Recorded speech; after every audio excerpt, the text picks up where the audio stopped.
guys, Jason Scudellari from CPP, and I'm lucky enough today to drive this 72 C10. It's a really cool truck, original paint, patinaed really nice, and the gentleman who owns the truck actually had it built for his 18-year-old daughter. So, obvious reasons, he wants it to, you know, start, stop, steer, do everything it needs to do like a new car, but still have the cool styling factors of an old car. Well, all the parts have been thrown at it. And this is more of a budget build. It's got the bigger brakes on it, but it's got factory style control arms and trailing arms. You kind of wanted to keep that look. And as you get to see the truck more, you'll realize that it's just kind of part of the truck and what the gentleman wanted to keep as a styling factor of it. But I get to drive it now. I get to put it through the test, and you know, we're coming up to our first stoplight, so we might as well put a little bit of aggression into the brake.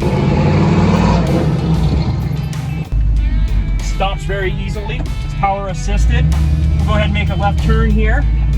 And again, this is power steering. Easy as can be. I mean, the truck accelerates nicely. What a great first car. So I kind of want to get a little more aggressive with the steering. You know, it is an old truck. CPP is known for some of their performance parts, and you know, it's got a drop on it with spindles and springs, so kind of simulate a little bit of a slalom.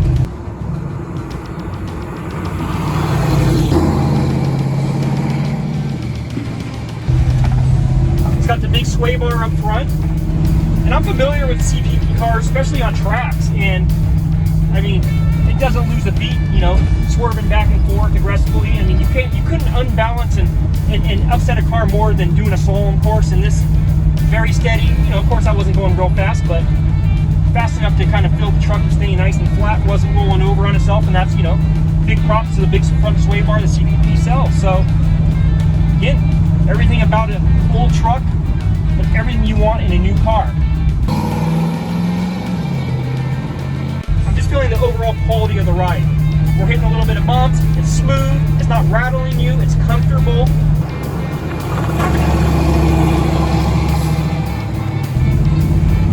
Another cool factor about it's got vintage air in it, so it is a little warm outside, but we're staying cool inside. And, you know, feels great. Take this turn a little faster than normal.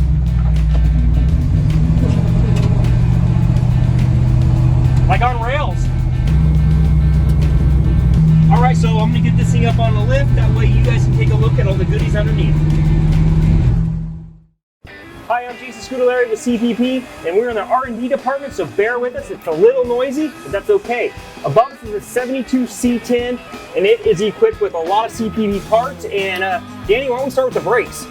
Yeah, so CPP brakes on the truck, at the back half right here, starting at the flex hose, all the way out to the calipers, all CPP. It's all part of the kit that you're going to get from us. It's got park and brake included in the caliper. Those work really good when you got a C-clip axle compared to having something floating around and getting some knockback. No knockback on that park and brake that way. The park and brake cables themselves, the hard lines, 12-inch disc. It's a really clean, easy bolt-on setup. There's no cutting and modifying required. Awesome.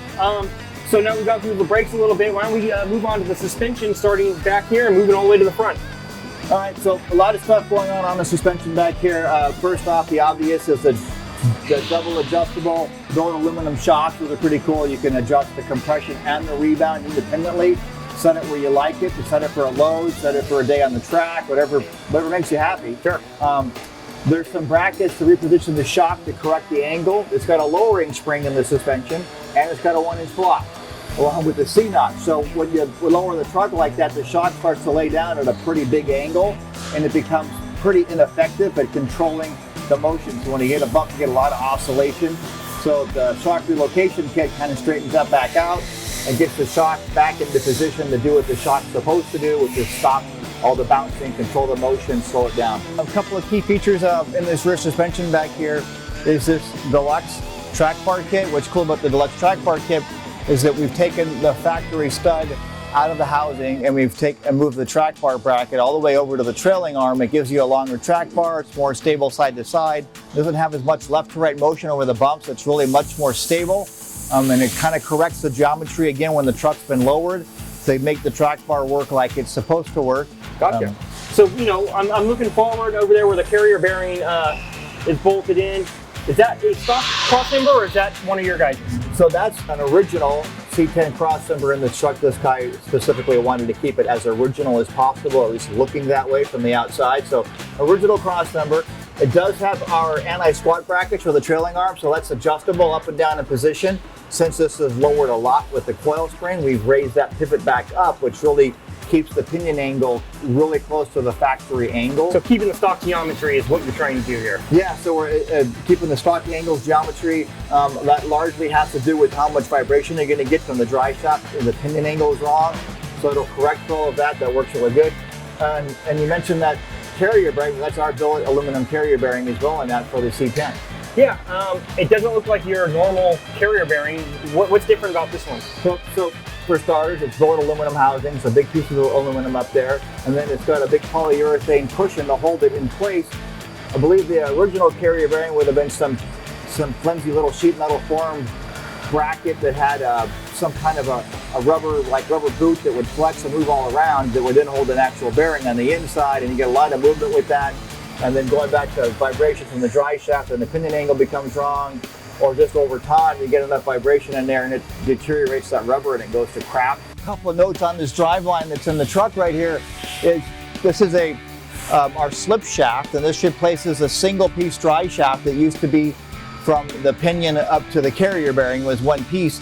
The carrier bearing was moving forward and back on its flexible rubber mount that it had on some thin flimsy sheet metal, which really makes the carrier bearing fail over time.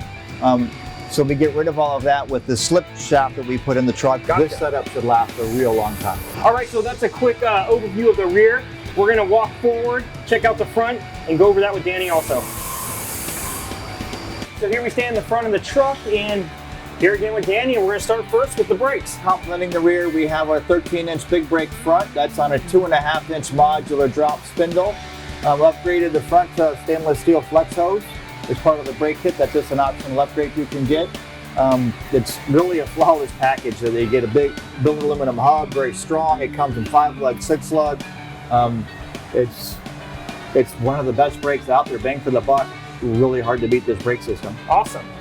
So moving away from the brakes, getting into the suspension a little bit, starting at the control arm and maybe working your way up from there. So you can see these look like original control arms. They're brand new reproductions that we offer, so they look like the original arm, but they are in fact all brand new. Same with the upper arm, all brand new reproductions are the original. They take the same factory style ball joints. You can get these with the right ball joints for your year truck. You can upgrade to a 73 to 87. A lot of ball joint options for use from 63 through 72. So it could get confusing to somebody, especially when they've added power steering and they start changing center links. We have all of that sorted out when you make the order. Just let us know what you're trying to do or what your truck you got, and we will guide you the right way on that stuff.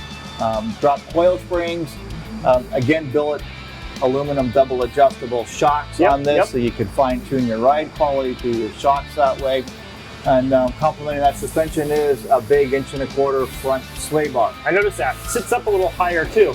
Yeah, so this is our lowered bracket for lowered applications, and we've tucked the bracket up really high. It comes to the factory bracket, which is also part of the kit. It comes with the factory bracket if you're stock height, but this bracket tucks you up really nice, so when you're parking the car and you've got those little parking curves, that you're less likely to do some damage on your frame. Got it. One last thing, as we're talking about suspension, what are we doing with the spindle on here? Well, so this is our modular 2.5 inch drop on this truck. We have a different variety of spindles you could pick from. They'll take the stock disc brakes, our big brake kit like this, and we have our new X10 spindle where it's got a hub like a late model Chevrolet truck would have used, and with that you can use this brake again with the big brake kit. So there's a few options in there. All the tapers are matched for whatever application you have depending on the year. Again, a lot of ball joint options from 63 all the way through 87 depending on what was going on your truck. So we've got all that sorted out. You just got to tell us what you're trying to do. They can get complicated if you just jump into that and you don't check first. Sure, I can imagine. So talking about steering, you guys put your box in here, correct? Right, so this is our 500 series steering box. It has all of our steering linkage. So it's got our pitman arm, our idler arm, our inner outer tie rod ends, plus the tie rod sleeves. This build was specifically trying to keep it like an original truck, so it all looks like the stock pieces, but we also have some billet upgrades and things that if that's the way you wanted to go, you might be interested in that. Awesome. Well, that's a lot of information that's been told.